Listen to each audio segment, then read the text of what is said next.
사도 신경으로 신앙 고백 드림으로 새벽 예배 시작합니다.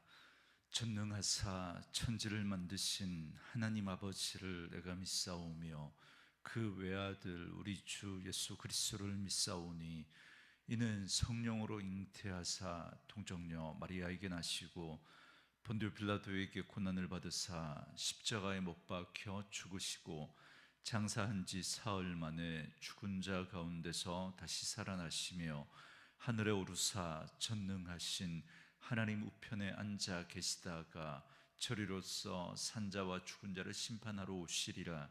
성령을 믿사오며 거룩한 공회와 성도가 서로 교통하는 것과 죄를 사하여 주시는 것과 몸이 다시 사는 것과 영원히 사는 것을 믿사옵나이다. 아멘. 이 아침에 우리에게 주시는 하나님의 말씀은 창세기 45장 16절에서 마지막 28절 말씀까지, 창세기 45장 16절에서 마지막 28절 말씀까지 말씀 찾으셨으면 한 목소리로 같이 읽습니다.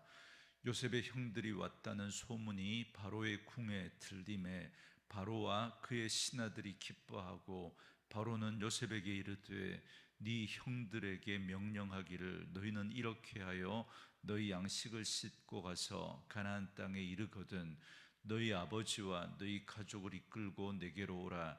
내가 너희에게 애굽의 좋은 땅을 주리니 너희가 나라의 기름진 것을 먹으리라. 이제 명령을 받았으니 이렇게 하라. 너희는 애굽 땅에서 수레를 가져다가 너희 자녀와 아내를 태우고 너희 아버지를 모셔오라. 또 너희의 기구를 아끼지 말라. 온 애굽 땅에 좋은 것이 너희 것임이니라. 이스라엘의 아들들이 그대로 할세. 요셉이 바로의 명령대로 그들에게 수레를 주고 길 양식을 주며 또 그들에게 다 각기 옷 한 벌씩을 주되 베냐민에게는 은 300과 옷 5벌을 주고 그가 또 이와 같이 그 아버지에게 보내되 수나기 10필에 애굽의 아름다운 물품을 실리고 암나기 10필에는 아버지에게 길에서 드릴 곡식과 떡과 양식을 실리고 이에 형들을 돌려보내며 그들에게 이르되 당신들은 길에서 다투지 말라 하였더라. 그들이 애굽에서 올라와 가나안 땅으로 들어가서 아버지 야곱에게 이르러 알리어 이르되 요셉이 지금까지 살아있어 애굽 땅 총리가 되었더이다. 야곱이 그들의 말을 믿지 못하여 어리둥절하더니 그들이 또 요셉이 자기들에게 부탁한 모든 말로 그에게 말하매 그들의 아버지 야곱은 요셉이 자기를 태우려고 보낸 수레를 보고서야 기운이 소생한지라. 이스라엘이 이르되 조카도다. 내 아들 요셉이 지금까지 살아있으니 내가 죽기 전에 가서 그를 보리라 하니라. 아멘. 오늘은 함께 읽으신 창세기 45장 16절에서 28절 말씀을 중심으로 하나님이 쓰신 대단원이라는 제목의 말씀으로 잠시 은혜를 나누겠습니다. 어제 살펴본 것처럼 요셉과 형들의 극적인 화해와 만남이 이루어졌고 그래서 그들은 서로 부둥켜 안고 울었습니다. 얼마나 크게 울었던지 그 소리가 애굽 사람들에게까지 들렸고 결국은 바로의 궁전에까지 그 소식이 전해지게 되었습니다. 그래서 요셉이 형들과 만났다는 것과 바로와 그의 신하들도 알게 되었고 이를 모두가 기뻐했습니다. 그래서 바로는 요셉에게 야곱의 가족들을 애굽으로 정식으로 초청하면서 그들을 돌볼 것을 약속합니다. 18절 말씀해 보시면 이렇게 말합니다. 너희 아버지와 너희 가족을 이끌고 내게로 오라. 내가 너희에게 애굽의 좋은 땅을 주리니 너희가 나라의 기름진 것을 먹으리라. 그럽니다. 바로는 야곱의 가족들에게 좋은 땅을 주고 좋은 것을 먹을 수 있도록 하겠다라고 약속합니다. 그러면서 19절에 보니까 연로한 아버지와 그리고 그 형제들의 아내와 자식까지 태울 수 있는 수레도 내어주고 선물도 주었습니다. 여러분, 바로가 수레를 보냈다라는 건 요즘식으로 말하면 대통령 전용기를 보내준 것이라고 할 수 있습니다. 그리고 20절에 보니까 가나안에 있는 살림살이를 아까워하지 말고 그거 그냥 두고 여기 와서 애굽의 좋은 것이 다 너희들의 것이다 라고 하면서 마음껏 가지라고 합니다. 그러니까 더할 수 없는 그런 환대를 제시받고 있는 겁니다. 이걸 보면 애굽 왕 바로에게 요셉이 얼마나 신임을 받고 있었는지를 알 수 있습니다. 이러한 바로의 특별한 환대에 요셉과 그 형제들이 이를 좋게 여겨 기쁘게 수락합니다. 그래서 요셉은 곧장 형들에게 바로가 명한 수레와 왕복하는 길에서 먹을 양식을 내어줍니다. 그리고 그와는 별도로 자신의 권한으로 친히 형들에게 옷 한 벌씩을 줍니다. 재밌지 않습니까?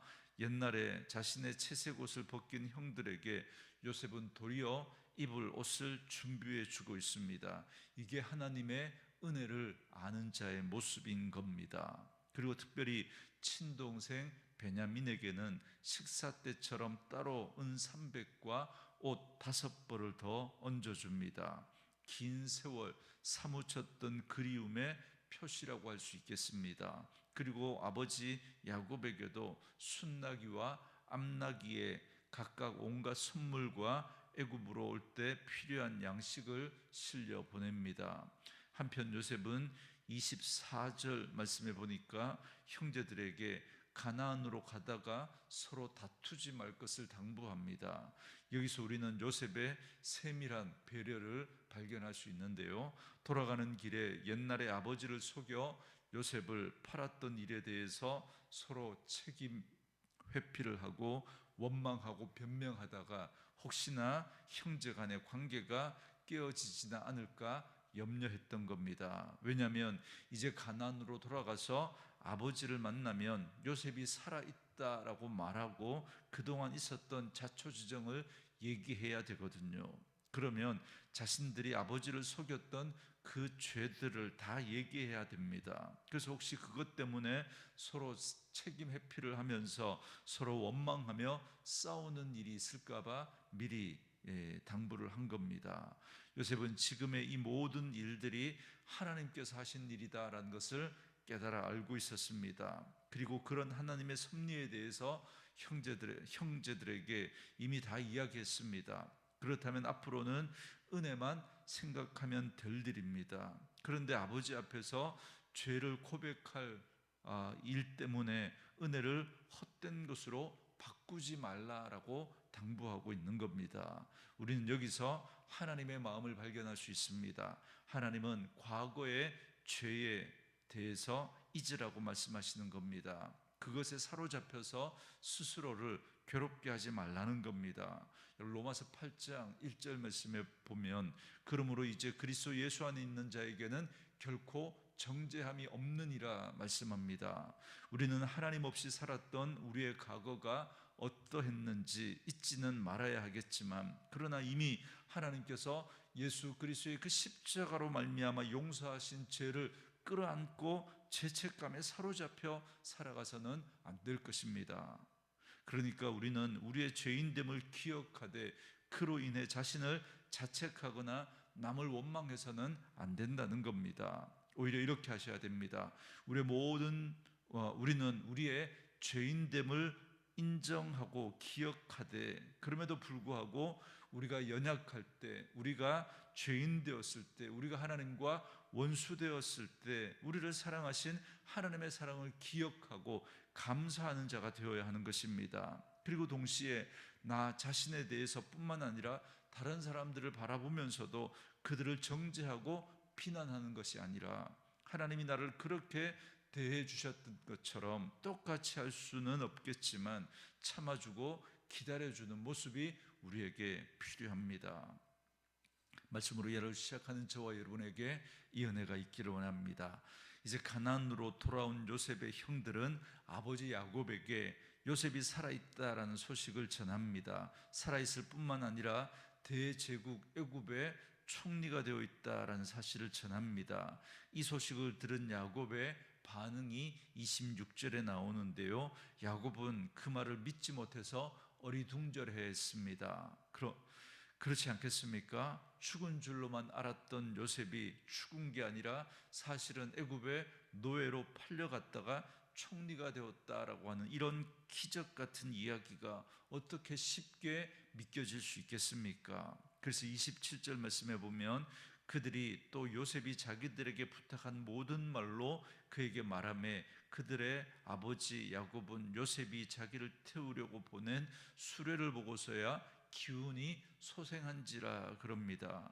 그러니까 요셉이 형제들에게 부탁했던 모든 말을 아버지에게 전했습니다. 그러니까 이 모든 일이 하나님께서 하신 일이다라는 것을 전했던 거죠. 그리고 함께 온 수레와 거기에 실린 물건들을 보고 나서야 야곱은 그 사실을 받아들일 수 있었던 겁니다. 그래서 야곱은 기쁨으로 애굽행을 결단하게 됩니다. 드디어 하나님의 꿈이 이루어지게 된 것입니다.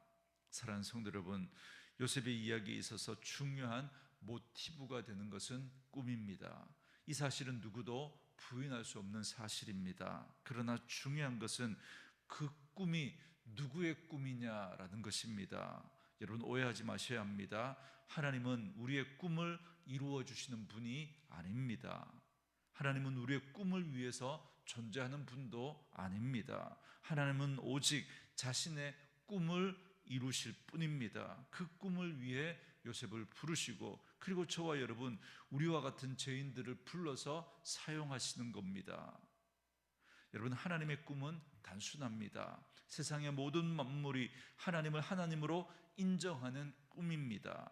마치 물이 바다를 덮음같이 여호와의 영광을 인정하는 일이 온 세상에 가득하게 되기를 원하시는 것입니다. 죄로 말미암아 영적인 눈이 가리워져서 보지 못하는 죄인들이 예수 그리스도를 믿고 돌아와 하나님의 영광을 인정하는 것, 이게 하나님의 꿈입니다.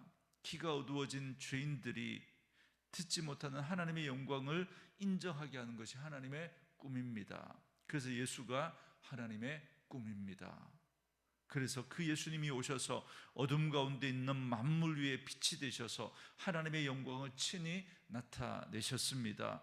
죽은 자들을 위해 십자가에서 죽임당하시고 그의 생명으로 살게 하셔서 하나님의 영광을 나타내셨습니다. 마귀의 종으로 살던 자들에게 참 주인이 되셔서 이제 하나님의 나라를 살게 하시고 하나님의 영광을 나타나게 하셨습니다. 그렇기 때문에 그 하나님의 꿈이신 예수 그리스도를 믿고 하나님의 자녀가 된 우리들은 하나님의 꿈을 보고 그 꿈이 예수 안에서 이루어지고 있음을 보며 살아가는 자들입니다. 그렇기 때문에 우리는 다른 꿈을 꾸며 살아가는 자들이 아닙니다. 오직 하나님의 꿈이신 예수만 바라보고 살아가는 자들입니다. 그래서 예수가 우리의 꿈이고 예수가 우리의 소망이고 예수가 우리의 희망인 것입니다. 오늘도 말씀으로 이 하루를 시작하는 저와 여러분들 안에 예수 안에서 범사에 하나님을 인정하고 예수의 꿈을 꾸고 예수로 살아가는 분들 될 수 있기를 주의 이름으로 축원합니다. 이제 마지막 28절 말씀해 보시면 이스라엘이 이르되 조카도다 내 아들 요셉이 지금까지 살아있으니 내가 죽기 전에 가서 그를 보리라 하니라 그럽니다. 여기 보시면 갑자기 야곱의 이름이 이스라엘로 불려집니다. 이 이름은 하나님이 약복 강가에서 천사와 씨름하면서 바꾸어 주신 야곱의 변화된 새 이름입니다. 그런데 야곱은 그렇게 바뀌어진 이름을 가지고서도 그 이름으로 살지 못했습니다. 그 이름에 걸맞는 이스라엘다운 삶을 살지 못했던 거죠. 여전히 하나님보다는 자신의 처지와 상황과 형편만 바라보며 살았습니다. 그래서 사랑하는 아들 요셉을 이런 것에 대한 상처와 지켜주지 못한 것에 대한 죄책감과 그리고 하나님에 대한 원망도 있었던 겁니다. 그래서 야곱은 지난번에 말씀드렸던 것처럼 베냐민을 마치 우상처럼 끌어안고 살았던 겁니다. 그런데 죽은 줄로만 알았던 요셉이 온 집안을 기근으로부터 구원할 구원자로 돌아온 겁니다. 잃었던 요셉을 통해서 더 많은 생명과 은혜를 얻게 된 겁니다. 그래서 야곱은 족하도다라는 고백을 하고 있는 겁니다. 이제 하나님 앞에서 아무 불평이나 원망거리가 없다는 말입니다. 이건 단지 요셉이 살아있다는 사실 때문에 하는 말이 아닙니다. 하나님이 놀라운 경륜과 하나님의 그 놀라운 경륜과 구원의 섭리를 깨닫고 하는 말입니다. 그래서 하나님께서 이제 그의 이름으로 바꾸어 불러 주시는 겁니다. 사랑하는 성도 여러분, 저는 오늘도 말씀으로 이 하루를 시작하는 저와 여러분들도 하나님 앞에서 동일한 고백으로 살아갈 수 있는 분들 될 수 있기를 주의 이름으로 축원합니다.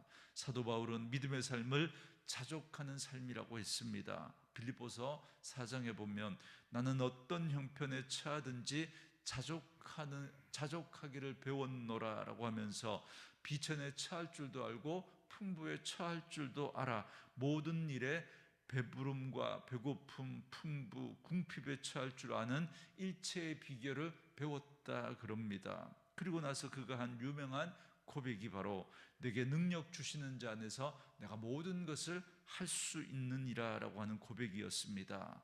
예수 믿고 하늘 백성이 된 저와 여러분의 삶이 바로 이 자족하는 삶이 되어야 할 줄 믿습니다. 우리가 꼭 일이 잘 되고 형통하고 풍부해서가 아닙니다. 때로 일이 잘 풀리지 않고 실패하는 것 같고 궁핍해도 우리의 삶을 주장하시는 하나님의 그 선하신 섭리와 약속을 믿는 우리는 그 약속을 믿기 때문에 우리는 그렇게 할 수 있는 겁니다. 그렇기 때문에 오늘 족하도다라고 고백하는 이 야곱처럼 인생의 어떠한 상황 가운데서도 모든 원망과 불평을 버리고 하나님 안에서 만족하는 삶, 하나님을 더욱 신뢰하고 의지하는 하늘 백성의 삶을 살아가는 저와 여러분 되어줄 수 있기를 주의 이름으로 축원합니다. 우리 주신 말씀 묵상하시면서 이 찬양 함께 들으시며 기도하는 시간 갖겠습니다.